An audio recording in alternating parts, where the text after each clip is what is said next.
Donc on poursuit dans notre cours sur Eger et Théman. Et la dernière fois, on avait le sujet. Comment vous vous appelez? Elia. Le sujet du cours, c'est la lettre que le Rambam adresse aux Juifs au Yémen qui souffrent et qui voient leur émouna mis à épreuve à cause du fait qu'on fait souffrir les Juifs et on prononce des décrets qui vont contre le peuple juif. Au Yémen, ils se trouvent dans des grandes souffrances et le Rambam il leur apporte un soutien spirituel. Et on est dans la partie de la lettre où le Rambam il cite des preuves qu'un juif, comment on dit moumar en français, un juif qui s'est converti à l'islam, il y a un juif qui s'est converti à l'islam, qui a abandonné le judaïsme et qui apporte des preuves de la véracité de l'islam. Il dit voilà, il y a des allusions qui sont faites à l'islam dans la Torah, etc. etc. Ces paroles-là, elles sont entendues par le peuple juif, ça provoque des remous, et le Rambam il se confronte à ces choses-là. Et il montre que ça ne repose sur rien. On est dans la partie de la lettre où le Rambam il parle de ça. Donc, le Rambam il dit donc il y a quelqu'un en fait qui a écrit une lettre au Rambam. Il lui dit voilà ce qui se passe chez nous. Et donc le Rambam il dit en ce qui concerne ce que tu rappelles, ce que tu mentionnes, en ce qui concerne là tu es en train de ramener les paroles de quelqu'un qui s'appelle le Poshéa. Qui c'était le Poshéa? C'est quelqu'un qui s'appelle, on avait expliqué la dernière fois, Shmuel el-Mugrabi. Il y a quelqu'un qui s'appelait Shmuel el-Mugrabi qui a abandonné le judaïsme et il prononce tout un tas de paroles qui sont citées ici par le Rambam. Donc à ce sujet, le Rambam il dit Vacha zacharta minyan ha-Poshéa asher evi bnei adam l'arshov shebi meod meod ou meshuga. Enfin, dans la Torah, on sait que Akadosh Baruch Hu, il dit à Abraham que son fils Ishmaël, il va le faire fructifier. Il y aura une descendance nombreuse qui descendra d'Ishmaël. Comment c'est marqué dans le pasuk? Veir beti oto bimeod meod. Et Ishmaël, je le ferai fructifier énormément, énormément. Et ce Poshéa-là, qui essaye de prouver la véracité de l'islam, dit que bi meod meod,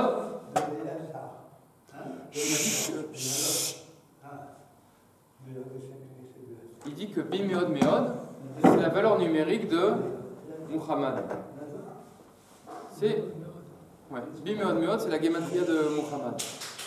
Pourquoi? Si on prend même chet, même dalet, ça fait gematria 92. Et bi meod meod, c'est aussi gematria 92. Donc c'est la preuve qui veut le ramener à la véracité de l'islam. Vous voyez que quand Kadosh Baruch Hu dit vir beti oto bi meod meod, il y a une allusion qui est faite ici au fait que dans la descendance de Ishmaël se trouvera Muhammad. Déjà, ils n'avaient pas vu qu'il allait avoir Muhammad à la suite. C'est-à-dire, non, eux, ce qu'ils prétendent, les musulmans, c'est que y a une allusion au fait que Muhammad va apparaître de la descendance de Ishmaël. Et c'est ça qu'Akadosh Baruch Hu il annonce dans le passage quand il dit Veir beti oto bimeod meod. Pourquoi il y a marqué bimeod meod deux fois? Pour faire Gematria 92 et faire une allusion à Ishmaël. Très convaincant. N'est-ce pas? Je demande à tous les participants du cours de ne surtout pas aller vous convertir ou faire appel à un chef ou quoi. Et l'Okedai. Bon, on va le voir dans la suite de la lettre. On va voir s'il nous convainc. On va voir. On laisse toutes les options ouvertes. Ça, c'est la première preuve. Deuxième preuve, quelle preuve apporte le Poshéa à l'islam? Deuxième preuve, Ophia Me'arparan. Dans la paracha de Vezot HaBeracha, Moshe Rabbeinu, il rappelle l'événement du Mamad Har Sinaï. Et ça, c'est la deuxième feuille que je vous ai imprimée là, sur paracha de Vezot HaBeracha. Là-bas, le pasuk qui dit Vezot HaBeracha Asher Berach Moshe Isha Elokim et Ben Israël. Voilà la bénédiction que Moshe fait pour les enfants d'Israël. Vayomer Hashem Isinaïba. Donc là, Moshe Rabbeinu, il rappelle l'événement du Mamad Har Sinaï. Et qu'est-ce qu'il dit Moshe Rabbeinu? Akadosh Baruch Hu, il vient du Sinaï. Et il brille sur le mont Seir. Vezarach Meseir Lamo. Ofi Amer Paran, il apparaît sur le mont de Paran. Vata Merivavat Kodesh, Mimino Ejdat Lamo. Et voici qu'il a quitté les saintes myriades qui l'entourent. Donc il y a des chars célestes qui entourent Akadosh Baruch Hu. Et qu'est-ce qu'il a dans sa droite, Akadosh Baruch Hu, pour le peuple d'Israël? La Torah. Donc on voit que dans le Passouk, qu'est-ce qu'ils disent les musulmans? Il y a marqué que Akadosh Baruch Hu, il n'est pas seulement apparu au mont Sinaï. Où est-ce qu'il est apparu également? Il est apparu sur le mont Paran. Et c'est un lieu qui est, pour différentes raisons, lié à l'islam. Dans la tradition également, ça fait référence à Ishmaël. Donc on voit que Akadosh Baruch Hu, il s'est révélé pour Ishmaël. De quoi on parle ici? La révélation du Coran. Si vous n'étiez pas au courant, voilà, c'est marqué. C'est le Coran du Coran. Ouais. Et c'est ce qu'il dit le Rambam ici. Il y a une autre preuve à la véracité de l'islam, c'est que Akadosh Baruch Hu, il dit que du dedans du peuple d'Israël, se dévoilera un prophète. Et dans le passouk, c'est marqué du dedans de tes frères. Enfin, ce sera quelqu'un qui fera partie de tes frères. Alors, comme c'est des champions d'exégèse, les musulmans, qu'est-ce qu'ils disent? Il apparaîtra pour toi un prophète qui viendra en fait du frère d'Yitzhak. Ce ne sera pas quelqu'un qui fera partie de ta famille, ce sera quelqu'un qui fait partie de la fraternité d'Israël. Donc c'est le frère d'Yitzhak, Ishmaël. C'est ce que le passouk dit quand il est marqué Navi Mikirbecha Me'achecha, de tes frères, et pas de ton sein. Donc ça c'est une preuve très convaincante de l'islam. Et Akadosh Baruch Hu, il a aussi promis par rapport à Ishmaël qu'il sera une grande nation. Sur cela, le Rambam il nous dit Elu inyanim, mais aussi meod mimi she'amaram. Tout ça, c'est des paroles vraiment dégoûtantes de celui qui les a prononcées. Velo yamer be'em she'em betachlit hachulsha. Évidemment, c'est des paroles très faibles. Et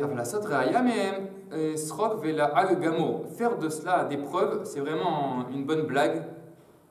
C'est des choses qui on ne peut même pas douter de la véracité de ces choses-là. C'est sûr que c'est faux.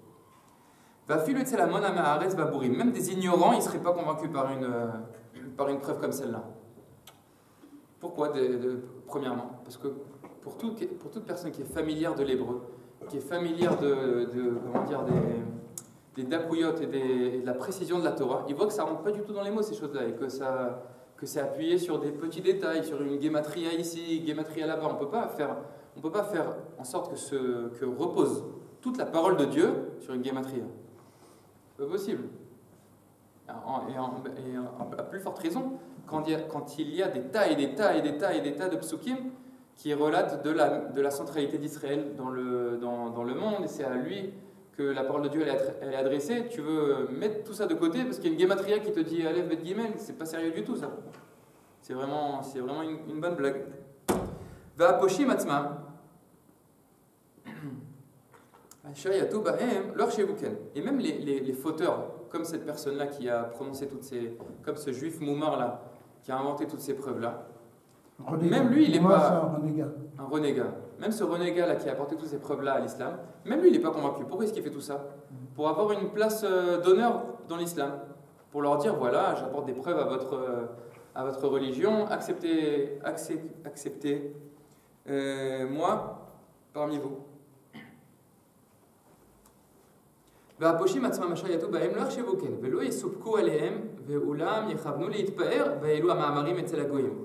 de ce poché là, c'est d'être honorable aux yeux des goïms.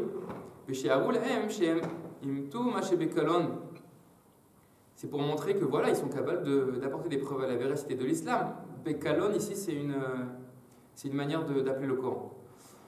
Beomram, Shemeshua Katou Batora. Kalon en hébreu moderne, c'est quelqu'un qui a fait une fausse qui ne peut pas réparer.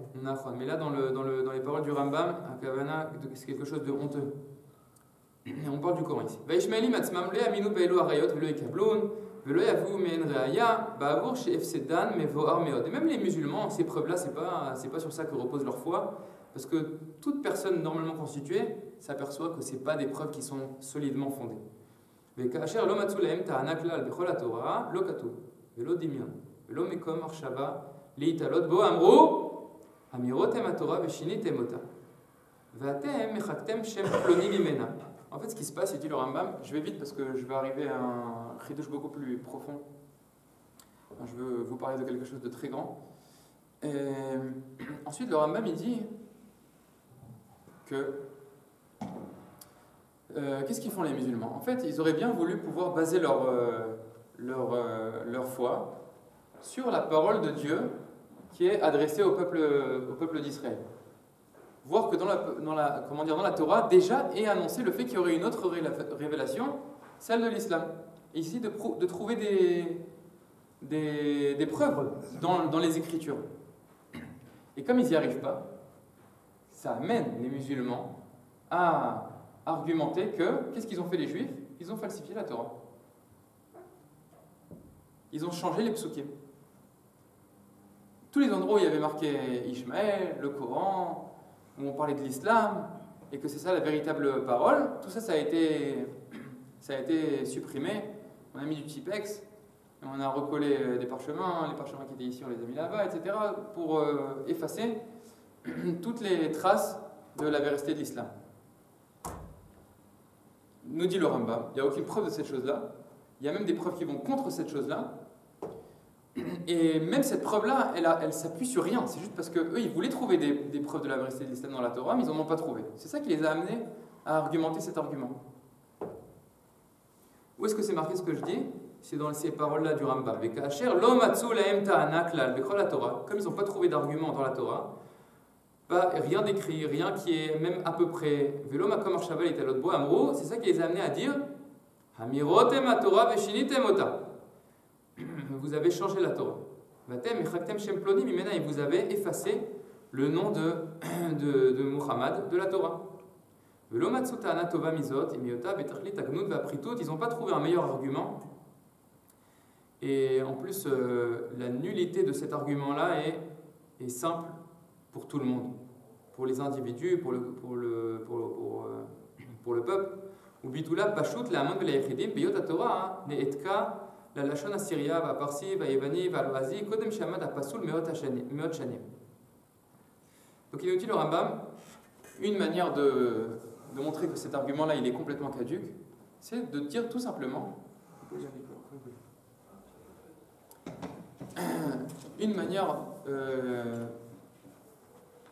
il y a une manière de prouver que tout ça c'est pas vrai, c'est de tout simplement rappeler que la Torah elle a été traduite tout au long de l'histoire maintes et maintes fois avant l'avènement de l'islam. Le Rambam dit elle a été traduite dans les Septante. Elle a été traduite aussi dans le langage des Syriens, en perse, en grec, etc., etc., etc. Et dans toutes les traductions, on n'a pas vu non plus de traces on ne voit pas qu'on parle là-bas de l'islam. Et on ne voit pas non plus de changement. Elle a été traduite après que les Juifs les aient trafiqués. Mais comment ils peuvent trafiquer? Non, il faut trafiquer la Torah après l'avènement de l'islam, pour effacer les traces de l'islam. C'est pas seulement le nom de Mohammed qui apparaît pas, selon eux, dans la Torah, mais aussi on parle de Akedat Yitzhak, alors que pour eux, c'est pas Yitzhak qui a été... Mais pour vouloir trafiquer quelque chose, parce qu'il y a quelque chose qui dérange, il faut déjà que ce qui dérange est déjà apparu. C'est-à-dire quand on voit que l'islam prend un essor, alors on va aller trafiquer. Et quelle est la raison de trafiquer quand l'islam n'est pas encore apparu? Et il y a aussi on dit que Rambam ne dit pas que Muhammad il est rachat, il dit qu'il est Mesouga. Donc, ça c'est le premier argument du Rambam. Le deuxième argument du Rambam, c'est que la tradition de, la Torah, c'est une tradition qui a été transmise par Akadosh Baruch Hu à tout le peuple d'Israël et qui se transmet de génération en génération à la masse du peuple qui donne cette Torah à la génération suivante, qui la donne à la génération suivante, etc., etc. Donc c'est une Torah qui est reçue en héritage par un nombre très important d'individus, un peuple entier. Et en plus, ce peuple-là, il a été dispersé avec ses sifrei Torah dans le Mizrach, Arabe, en Occident, en Orient, dans toutes sortes d'endroits, et on ne voit pas de changement entre les Sifrei Torah. Non, aucun. Le Rambam il dit on n'a trouvé aucune différence entre les Sifrei Torah des Ashkenazim et des Sfaradim. Et le Rav Cherki il dit c'est pas exact, il y a des petites différences, une lettre ici, une lettre là. Et le Rambam le sait, mais ici on ne complique pas les choses. Mais de toute façon ça ne change rien au sujet. Donc c'est ce qu'il dit ici le Rambam. Ve'od be'yota kabbalah rabim et rabim ve'mizrach haaretz ou be'ma'arava.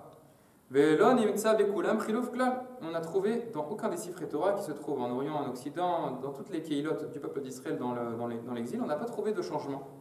Même dans un point, même dans les sujets évoqués dans les Sifrei Torah, on n'a pas vu de changement dans ces Sefer Torah. L'autre,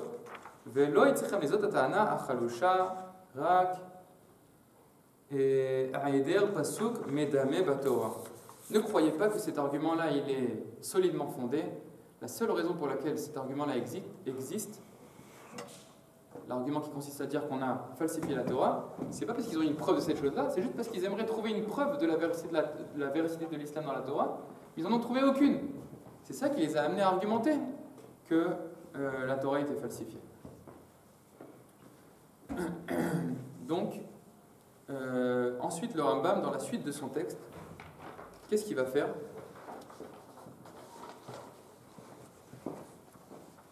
Il va prendre...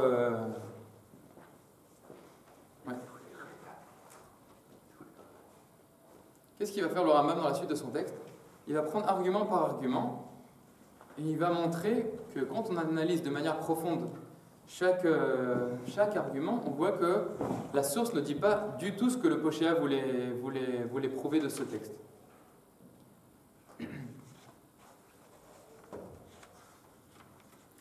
Et donc, premièrement, il va nous prouver que quand la Torah elle a dit Bimeod Meod, ça ne fait pas du tout allusion à Muhammad.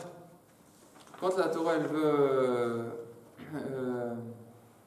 elle nous dit que Akadosh Baruch Hu, il est apparu au mont Paran, ça ne veut pas du tout signifier qu'il y aura une autre révélation après le Mamad Arsinaï qui amènera une nouvelle parole de Dieu au monde, etc., etc., etc. Et moi, pour préparer le cours, j'ai étudié un peu ce que le Or HaChaim il dit sur le pasouk qui se trouve dans Vezot HaBeracha. Et j'ai vu là-bas un chidouche tellement grand que j'ai hésité. Je me suis dit, est-ce que je vous en parle quand on arrivera aux paroles du Rambam sur ce pasouk ou je le dis dès maintenant? J'ai choisi de le dire dès maintenant parce que c'est vraiment un chidouche incroyable du Or HaChaim. Et ça va répondre aussi à la question, qu'est-ce que veut vraiment dire ce pasouk-là? Est-ce que ce pasouk-là, il veut nous annoncer une autre révélation que celle du Sinaï? Non. Premièrement, pour la simple et bonne raison que le Rambam va exposer dans la suite, le pasouk, il ne dit pas que Akadosh Baruch Hu s'est dévoilé au mont Sinaï, et dans le futur, il se dévoilera pour donner aussi l'islam. Non, le pasouk, il parle de quelque chose qui a déjà eu lieu avant le Sinaï.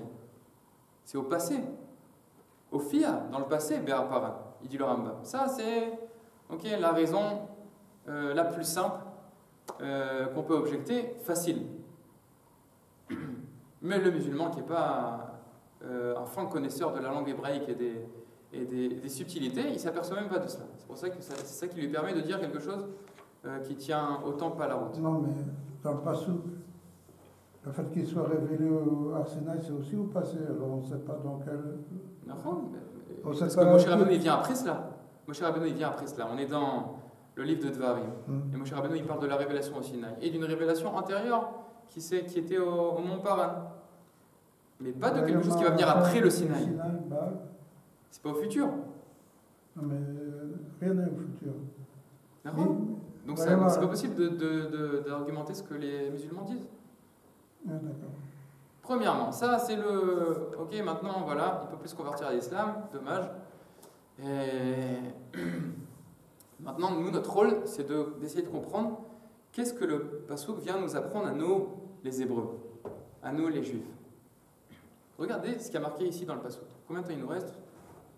Une demi-heure. Une demi-heure, nickel. Le pasouk il dit comme ça. Il faut juste, on va le lire lentement pour que vous fassiez bien attention aux nuances du pasouk.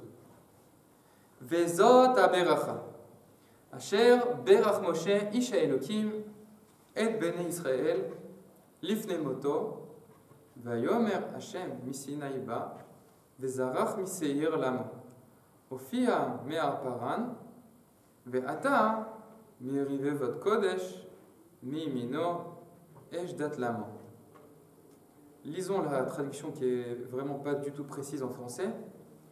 Or, voici la bénédiction dont Moïse, l'homme de Dieu, bénit les enfants d'Israël avant de mourir. Il dit, l'Éternel est apparu du haut du Sinaï, a brillé sur le Séhir pour eux, sous-entendu les bénis Israël, s'est révélé sur le mont Paran, a quitté les 5 myriades qui l'entourent, et dans sa droite, une loi de feu pour eux, pour le peuple d'Israël. D'après le Séhir, c'est plutôt Édom. Oui, enfin, il faut savoir, c'est très important de savoir que qu'est-ce qu'elle dit la tradition sur ce passouk-là. Il y a un midrash qui dit que Kadosh Baruch Hu, avant de donner la Torah au Béni Israël, au Har Sinaï, alors il a été rencontrer toutes les nations et il leur a proposé la Torah. Il a proposé la Torah à l'Occident, il a proposé la Torah aux Arabes, et ils l'ont refusé. Et à la suite de cela, Kadosh Baruch Hu, il a donné la Torah uniquement au peuple d'Israël. Je vous pose une question, importante. Si il y a des goïms qui essayent qui s'appuient sur ce passouk-là pour apporter une véracité à leur tradition, ça doit nous amener à remarquer qu'il y a quelque chose de particulier dans ce passouk-là. Qu'est-ce qu'il y a de particulier dans ce passouk-là? Est-ce que vous voyez quelque chose de particulier à ce passouk-là?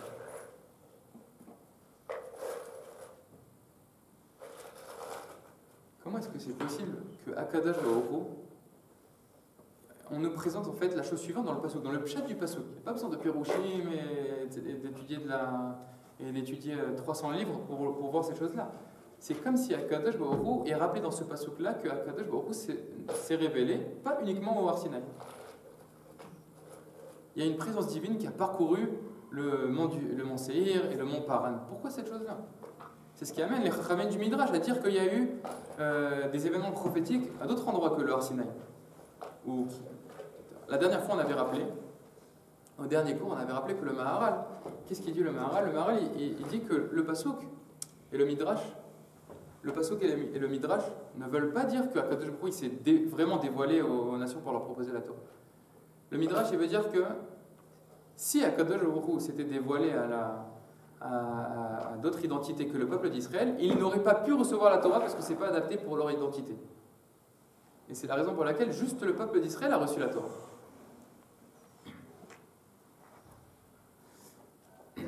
Regardez ce que dit le Or HaChaim. Le Or HaChaim, il vient, il pose des questions sur ce passouk-là. Quelles sont les questions qu'il pose? Je lis sans traduire mot à mot, je passe un peu au-dessus comme ça, à vol d'oiseau. רבותינו זיכרונם לברכה אמרו יצא לקראת ישראל מסיני וזרח משעיר שפתח לבני עשיו ליתן להם התורה הופיע מהפרן שלח גם כן לישמעאל וכשל למה התחיל במאוחר שהוא מסיני בא שזה היה אחר שפתח לשעיר ולפרן ולא קיבלו ויצא לקראת ישראל כשרצה להתנה להם.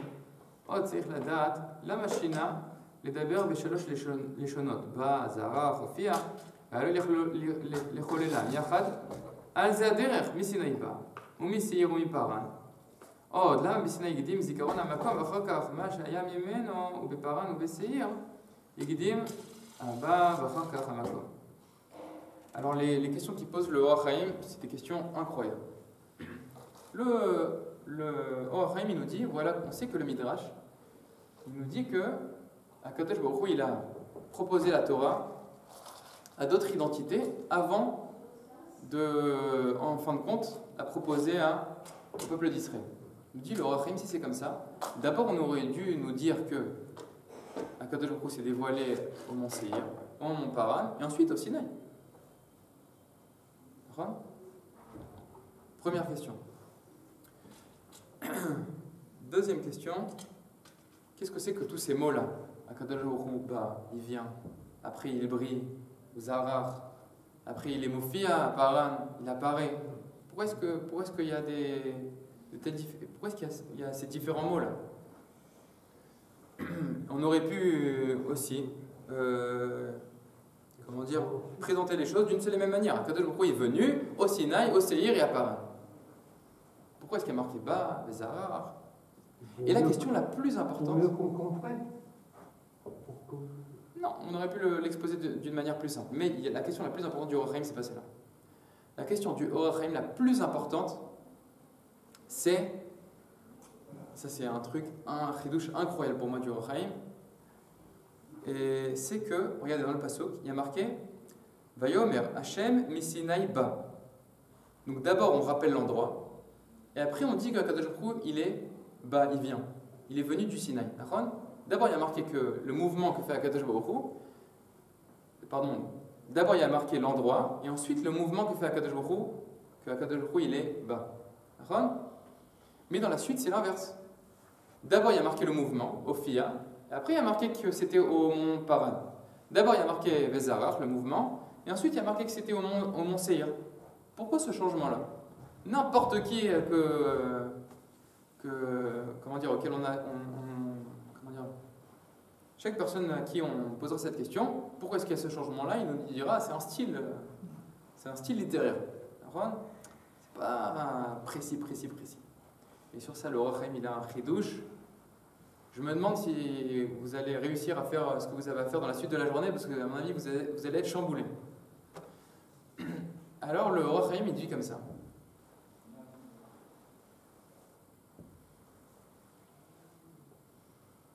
Le Or HaChaim, dans la suite du texte, on ne va pas lire pour pas être. Je vous conseille de lire ça la semaine prochaine. C'est la Iloula du Or HaChaim. Alors, si vous avez du temps libre, je vous conseille vivement de lire ce que j'ai imprimé ici, et du Or HaChaim, son explication sur ce pasuk, parce que c'est une explication vraiment incroyable. Il nous dit le Or HaChaim qu'il y a une question que les Chachamim m'ont posée. Pourquoi est-ce qu'Akadosh Baruch Hu, pour dévoiler la Torah, est-ce qu'il y a une autre page? Oui, il y a une autre page. Où elle est là? Non, c'est pas celle-là, c'est celle-là. Moi, j'ai pas besoin de la feuille pour l'instant. Ça te dérange pas? Non, pas du tout. Il nous dit le Or HaChaim, il y a une question que les Chachamim posent.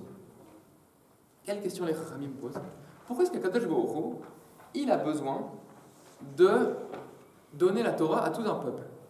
Pourquoi est-ce que Kadosh Baruch Hu, il ne donne pas la Torah juste à quelques individus? Quel individu? Abraham, Yitzhak et Yaakov.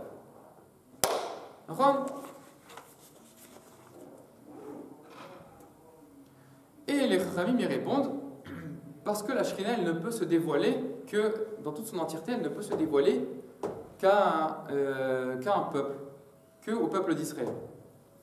Mais il nous dit la Shrina, elle ne peut se dévoiler qu'à un peuple. Mais il nous dit le Or HaChaim, ça contredit certaines Gemarot. Par exemple, il y a une Gemara qui dit que, dans Brachot, qui dit qu'une personne trois personnes qui étudient la Torah, ou deux personnes qui étudient la Torah, ou une personne qui étudie la Torah, la Shrina, il est marqué dans la Gemara, elle est avec eux. Alors tu vois que la Shrina, elle peut se dévoiler, elle peut résider que chez une seule personne, ou que chez deux personnes, ou que chez trois personnes. Shabbat Shalom. Donc pourquoi est-ce qu'il y a des Chachamim qui nous disent non, la Shrina, si elle se dévoile, c'est qu'à un peuple? Mouzar. Alors le Or HaChaim, il dit comme ça, non. La Shrina, dans toute son entièreté, elle peut se dévoiler que au peuple d'Israël.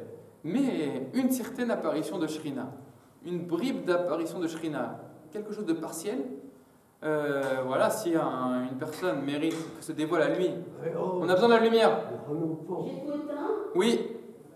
Bon alors je ne sais pas lequel que c'est. Voilà, merci. Merci Emma. Si quelqu'un s'est élevé spirituellement, il peut mériter qu'il y ait une certaine révélation de Shrina à lui. Mais la Shrina, Klalut Shrina, dans toute son entièreté, ça c'est juste au peuple d'Israël. Oui, mais Ishmaël, il est né avant Isaac. Madame Chanet, qu'est-ce que ça change dans notre argumentation? Nous, ce qu'on est en train de dire, c'est que si tu veux rencontrer véritablement la Shrina, dans toute son entièreté, il faut être Israël, il faut être le peuple d'Israël. Juste le peuple d'Israël peut embrasser toute la révélation de la Shrina. C'est ça que le Or HaChaim veut dire. Et à travers cela, le Or HaChaim, il veut expliquer le pasuk. Il nous dit comme ça. Qu'est-ce qui a marqué en fait dans le pasuk? Que juste au mont Sinaï, uniquement au mont Sinaï, s'est dévoilé Klalut Ashrina. La Shrina dans toute son entièreté. Qu'est-ce que c'est que la Shrina dans toute son entièreté? C'est Hachem, Yud Kevavke. Yud Kevavke, c'est la Shrina dans toute son entièreté. Qu'est-ce qu'elle fait la Shrina? Elle vient rencontrer le peuple d'Israël. Où est-ce qu'elle vient rencontrer le peuple d'Israël? Au Sinaï. Ça, c'est ce qui a marqué quand le pasuk il dit Hachem, le Or HaChaim dit qu'est-ce que c'est Hachem? Klalut Ashrina, Misinaï ba. Elle se dévoile, elle vient à la rencontre d'Israël du Sinaï. Mais qu'est-ce qui s'est passé au mont Paran et au mont Seir? Alors là, comment dire, simultanément, il y a deux lumières qui se sont dispatchées, des lumières partielles, qui se sont aussi manifestées au mont Seir et au mont Paran. Mais c'est des lumières partielles. C'est pour ça que là-bas, il y a marqué Vezarar. Et là-bas, Ophir. C'est une certaine apparition. Il y a quelque chose qui a brillé là-bas. Là-bas, il y a quelque chose qui est apparu. Mais la parole, dans toute sa centralité, où est-ce qu'elle s'est manifestée? Uniquement au Mamad Har Sinaï. Et il nous dit, le Or HaChaim, c'est la raison pour laquelle, au sujet du Sinaï, d'abord il y a marqué Mi Sinaï, ensuite il y a marqué Va, alors que dans les autres, dans la suite du pasuk, d'abord il y a marqué Vezarar, ensuite il y a marqué Miseir. Nous dit le Or HaChaim pourquoi. Quand on parle du Sinaï, d'abord il y a marqué, c'est-à-dire nous ce qu'on pensait en fait, avant de lire le Or HaChaim, qu'est-ce qu'on pensait? Ce qu'on pensait en réalité, c'est que, qu'est-ce qui a marqué dans le pasuk? Akadosh Baruch Hu, il fait différentes choses. Akadosh Baruch Hu, il vient au Sinaï. Et après, qu'est-ce qu'il fait au mont Seir? Il brille. Et qu'est-ce qu'il fait au mont Paran? Il apparaît. On nous dit le Or HaChaim, c'est pas ce qui est marqué dans le pasuk.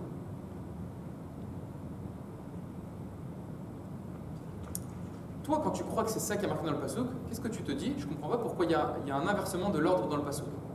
Pourquoi il y a marqué que au mont Sinaï, il vient et il a brillé au Seir? Si on parle toujours du mouvement que fait Akadosh Baruch Hu, alors il faut que ce soit toujours marqué après l'endroit ou avant l'endroit.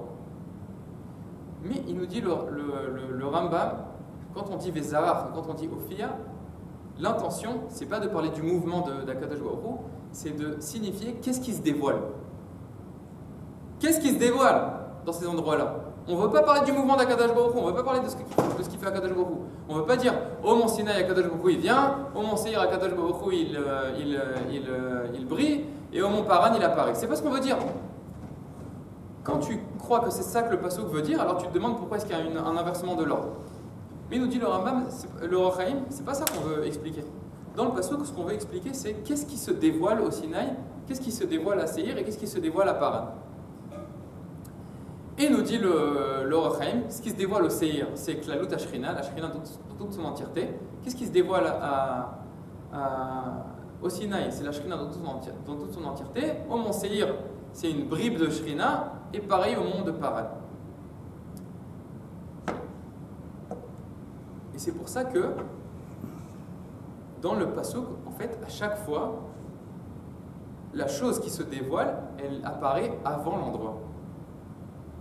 Au Sinaï, qu'est-ce qui apparaît? Yud Kevavke, où c'est écrit avant Sinaï. Au Seir, qu'est-ce qui apparaît? Pas Hachem. Et là, Zarach, une zricha, un scintillement de la Shrina. C'est ça qui apparaît à Seir. Qu'est-ce qui apparaît à Paran? Une certaine ofa, une certaine apparition. Quelque chose de partiel. Et où est-ce que c'est marqué toutes ces choses-là? Avant le nom de l'endroit. Donc, nous dit le Or HaChaim, il n'y a pas d'inversement de l'ordre dans le pasuk. Et à Seir et à Paran, c'était au peuple juif ou bien c'était comme ils disent Non mais, comment dire, on parle de après je veux finir mon explication et après je veux comment dire, je veux anéroter les tiaches. Comment dire en français anéroter les tiaches? Ensuite j'aborderai votre question.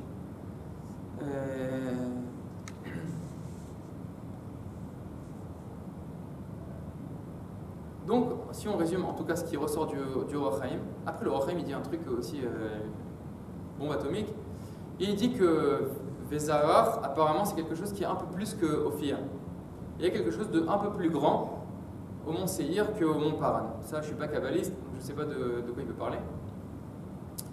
Mais en tout cas si on résume ce que dit le Or HaChaim, c'est que Akadosh Baruch Hu, quand il se dévoile, la révélation dans toute sa centralité, dans toute son entièreté, elle se fait au Sinaï. Et de manière partielle, il y a des bribes qui sont entendues au mont Seir et au mont Paran. Maintenant, j'aimerais vous dire tout ce qu'on est en train de dire dans le langage de Manitou.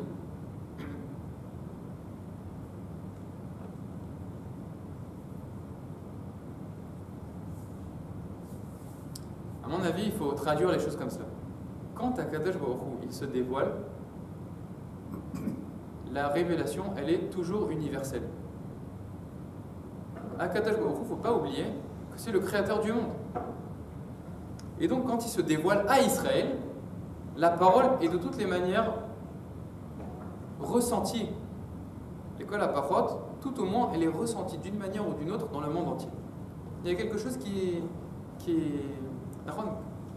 Le Manitou, quand il parlait de la mythologie grecque, qu'est-ce qui est raconté sur la mythologie grecque? C'est que ce n'est pas des histoires qui ont été inventées. C'est que autant où il y avait Ashrat Ashrina, autant où il y avait une prophétie, la parole de Dieu qui était adressée par Akadosh Baruch Hu à Israël, elle était ressentie d'une manière ou d'une autre dans le monde entier. C'est capté. C'était capté d'une manière ou d'une autre. Dans toute son entièreté, de manière claire, sans filtre, c'est capté juste par le peuple d'Israël. Mais il y a quelque chose de prophétique qui se promène dans le monde et ça donne la mythologie grecque. Une fois que la Shrina, elle s'est retirée parce que le peuple d'Israël est parti en exil, alors la mythologie et toutes ces choses-là, ça a disparu et on a vu apparaître des religions, une autre forme de spiritualité. Mais en tout cas, qu'est-ce qu'il dit ici qu'est-ce que veut nous montrer le Passouk? À mon avis, le Passouk il veut nous montrer que quand Akadosh Baruch Hu se dévoile au peuple d'Israël au mont Sinaï, alors il y a quelque chose de partiel qui est perçu au mont Seir et au mont Paran, des choses qui sont partielles. Mais la parole de Dieu dans toute son entièreté, c'est au Sinaï. Et encore une fois, ça c'est un chidouche mar'ish. Je ne sais pas comment on va faire pour suivre, continuer notre journée, pour que notre journée elle suive son libre cours. Mais le Or HaChaim nous dit il n'y a pas d'inversement dans le Passouk. Il n'y a pas un inversement le sens, le Passouk il est écrit dans un ordre qui est cohérent. Hachem, Misinaï, Ba. Qu'est-ce qu'on rencontre au Sinaï? Hachem. Et c'est écrit avant le Sinaï. Qu'est-ce qu'on rencontre à Seir? Une zricha. C'est pour ça que c'est marqué avant l'endroit. Et pas comme ce que le Or HaChaim il avait posé une question. Pourquoi est-ce que il n'y a pas marqué ou Seir Zahar? De la même manière qu'il y a marqué chez Bessinaï, Akadosh Baruch Hu il est bas. Non, il dit le Or HaChaim, le sujet c'est qu'est-ce qui apparaît au Seir? Qu'est-ce qui apparaît au Seir? Zahar. Qu'est-ce qui apparaît à Paran? Une ophar. Quelque chose une bribe, quelque chose. Et donc c'était ça le chidouche que je voulais vous dire du Or HaChaim. Sur la page que je vous conseille de lire ça dans un livre Micro-Gdolot. Pour celui qui n'a pas le Micro-Gdolot dans la maison, alors il peut lire le Or HaChaim que je vous ai imprimé. Tout ce que j'ai expliqué, il faut quand même signaler que ce n'est pas écrit clairement dans le Or HaChaim. Il y a un moment où le Or HaChaim il dit voilà, je t'ai expliqué plusieurs choses et il comprend tout seul. Et moi je me suis cassé la tête, je l'ai lu au moins 5-6 fois. C'est où dans les micros? C'est dans Dvarim, au chapitre Lamed Gimel, au Pasuk Bet. Et le Or HaChaim donc il fait allusion à cette explication que je vous ai donnée. J'espère que je l'ai bien comprise. J'ai écrit une explication dans la fin de la page. Mais après, j'ai vérifié dans l'édition de Or HaChaim du Osvada. Et là-bas, ils expliquent clairement le Or HaChaim. Et j'ai vu que c'est expliqué comme ce que j'avais compris. Donc, j'étais content. Je me suis dit, je suis obligé de leur dire. Top. Et Nishar Lanuzman, Bichla 10 minutes. 10 minutes ou à... Qu'est-ce qu'on va dire en 10 minutes? Est-ce qu'on commence la suite? Non, j'avais posé une question Ah oui, c'est à Seir et à Paran. La révélation, comme ça partielle, c'était pour le peuple d'Israël ou pour les autres peuples? Alors c'est pour ça, à mon avis, on peut répondre. C'est pas dans Israël. C'est là-bas. Aucune idée. J'imagine que non, c'est pas dans la Eretz Israël. Et pour répondre à votre question, premièrement, pour interpréter un passouk, il faut être un grand, ce que je ne suis pas, mais je vais essayer d'apporter une réponse. Dans le passouk, il y a marqué à chaque fois l'amour. D'accord? Regardez. Dans le passouk, il y a marqué, je ne l'ai pas en face de moi, le Vous êtes passouk. plus grand que nous. Oui, parce que je suis sur une estrade. Il y a dans le passouk, il y a marqué Hachem ici naïba, Vezarach miseir lamo. C'est ce qui est marqué? Qu'est-ce que ça veut dire, lamo? Même dans la traduction en français, ils ont traduit pour eux. Pour eux, c'est pour le peuple d'Israël. En réalité, on pourrait expliquer comme ça. La parole, elle est adressée, elle a une adresse, la parole. Quelle est l'adresse? Le peuple d'Israël. Mais elle se fait ressentir au mont Seir. Donc, elle était adressée à qui la parole? Redites la question. La question c'est. À Seir et à Paran, à qui s'adressait la voilà, donc la réponse c'est au peuple d'Israël. Il est marqué l'amour. Oui. Non, mais l'amour pour eux. Pour eux, c'est pour le peuple d'Israël. Il y a plusieurs méforchim qui interprètent comme je dis. Ok, on peut interpréter pour eux, mais l'onirali, la parole elle est adressée au peuple d'Israël. Mais elle est ressentie là-bas quand même.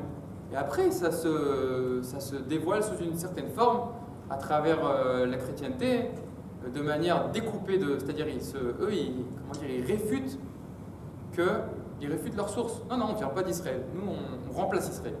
Mais il n'empêche que ce qu'on voit aujourd'hui, ça prend sa source dans ce passouk-là. Il y a une parole qui a été ressentie au Mont Seir. Il y a une parole qui a été ressentie à Paran. Et après, ça se dévoile d'une manière ou d'une autre dans l'histoire récente. Mais les choses, elles prennent leur source dans ce passouk-là.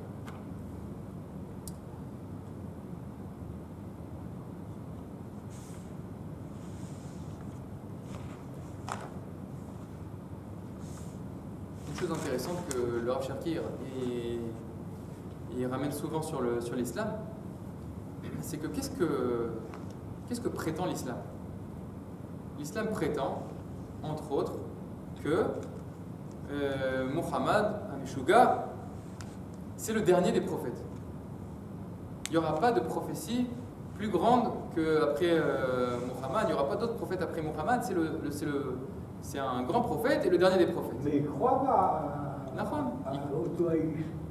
Nahon aussi. C'est-à-dire, ils disent que il s'est aussi dévoilé à. C'était antérieur. Nahon, mais c'était antérieur. Et la prophétie ultime et dernière, c'est celle de Muhammad. Oui. Et il faut analyser et relever le fait qu'il y a quelque chose de maladif dans cette parole-là, dans cette vision-là. Pourquoi? Pour la simple et bonne raison que ça revient à dire qu'on trouve cela normal, qu'après que Akadosh Baruch Hu se soit dévoilé à Muhammad, après Akadosh Baruch Hu se tait. Donc ça veut dire que pour eux, la situation normale dans laquelle se trouve l'humanité, c'est une situation dans laquelle on n'entend pas Dieu parler. Dieu ne parle pas à sa créature, puisqu'après il n'y aura pas de prophétie. C'était la dernière prophétie. Donc une situation qui pour nous est anormale, pour eux c'est les khatrila. Alors Cherki, il a aussi l'habitude de dire que en Occident, on est arrivé à une situation où l'homme s'est sécularisé, il y a une société, et Dieu, s'il existe, alors il est en périphérie. Et dans l'islam, c'est exactement l'inverse.